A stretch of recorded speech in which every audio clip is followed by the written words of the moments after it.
Good morning and welcome to a December edition of Monday Morning Motivation. My name is Dan and I'm delighted to spend a couple minutes with you.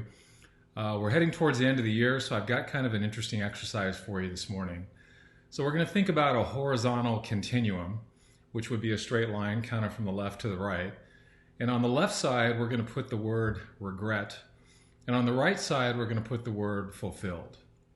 And then we're going to put like 10 notches on that line. What I'm going to ask you to do is, as you think about where you are right now in life in general, where are you on that particular line?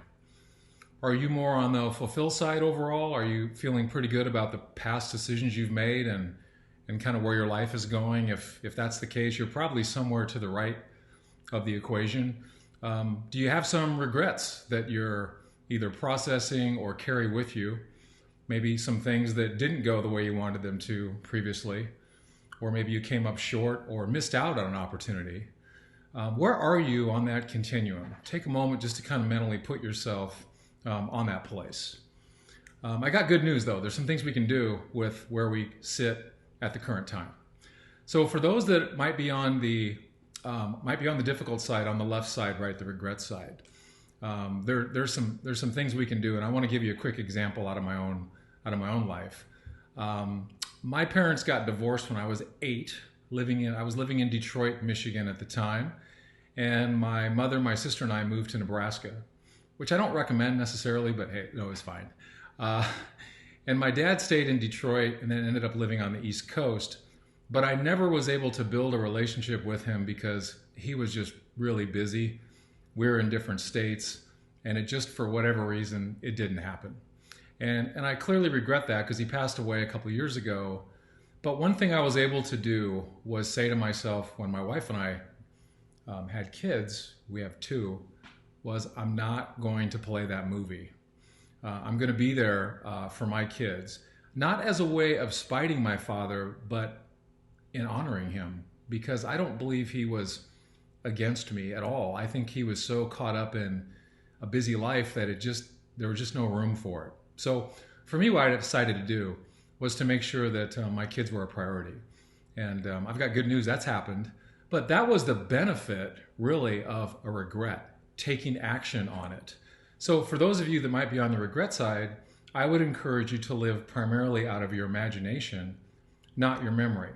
Now, if you do have a memory of a regret, what specific action can you take going forward that can overcome that regret? Now, it's not going to remove it, but it can create new growth in you, new opportunity, new decisions that will shrink that regret down in size and maybe make it even almost zero.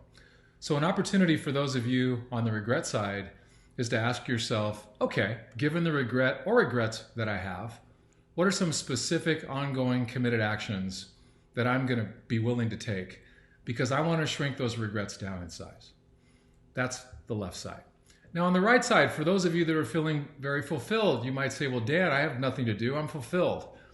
Well, I would say that fulfilled has a season to it, and we want to continue to do healthy things to remain in a fulfilled state. So I would encourage you to take a look at what are some of the disciplines, actions that you've been taking that have led to a fulfilled state, and let's not lose sight of the fact that we need to keep doing those, or maybe even add some to it, because fulfilled can be fleeting. Sometimes things can go wrong, so we want to be even more mindful possibly on the fulfilled side to keep making those daily disciplined deposits in our life and the lives of others to make sure that we're moving forward. So in this brief exercise that we've gone through this morning, kind of asked you where you are in the continuum, but I want to offer good news and hope for any of you that are on the left side. It's part of the life experience. However, you and I have an incredible will to make decisions and do things that will create a better tomorrow. That's living out of our imagination.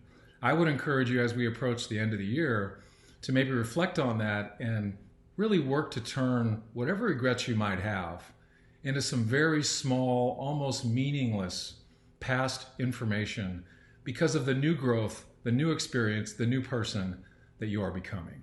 That's what I wish for you. And then lastly, for those of you that are fulfilled, I encourage you to keep paying the price, keep doing those disciplines. And ultimately what happens is we end up continuing to be fulfilled. And I don't know of anything better than feeling fulfilled that the life that we've invested has paid dividends and we're satisfied with the time that we've put in. So that being said, I want to wish all of you a great month of December. Can't believe we're here. Look forward to joining you in a couple weeks for one more final Monday morning motivation. Thank you so much for joining us today, and make it a great day. Thanks.